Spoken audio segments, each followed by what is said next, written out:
13, 18, 12 ou 79.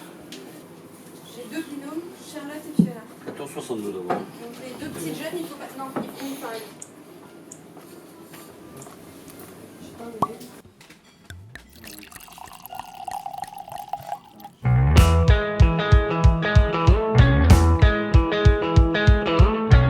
La sélection à vin presque parfait a une particularité puisque les vins sont jugés selon 3 notes, un petit peu comme un dîner presque parfait. La première note, c'est la note organoleptique, jugée par des professionnels du vin, qui a un coefficient de 2 sur 4. La deuxième note, c'est la note look, jugée par un jury de consommateurs qui a un coefficient de 1. Et puis ensuite, la note prix, qualité-prix, pareil avec un coefficient de 1. Donc tout ça, ça nous donne une particularité puisque on sait qu'en magasin, un consommateur, lorsqu'il choisit son vin, il choisit bien sûr en fonction de ses connaissances, de l'appellation, et puis après, au moment de se décider, il va choisir en fonction de l'étiquette. Un vin presque parfait tient compte de l'étiquette.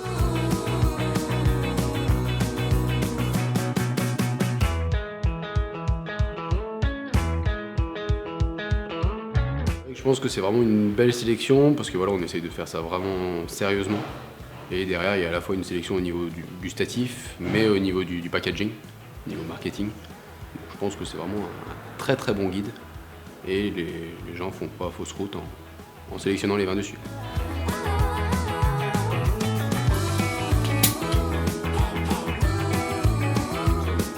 Je pense que ce guide-là, d'abord, il a plusieurs intérêts, mais le premier, c'est qu'il est fait par un trinôme, si je puis dire.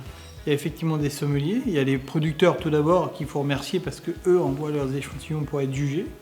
Ensuite, il y a effectivement la partie professionnelle, des sommeliers, qui sont des sommeliers professionnels, qui sont issus de la cave, qui sont issus des restaurants étoilés, de bistrots, qui sont aussi certains des professeurs de sommellerie, ou bien des marchands de vin, si je puis dire.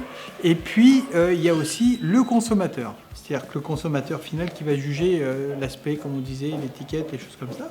Le consommateur final qui apporte aussi sa pierre à l'édifice. Ce qui veut dire que une partie du guide ou de la note qui est donnée est vraiment une lecture complète avec le panel le plus complet possible pour le consommateur. Ce qui fait que je pense que dans tout cela, le consommateur s'y retrouve vraiment.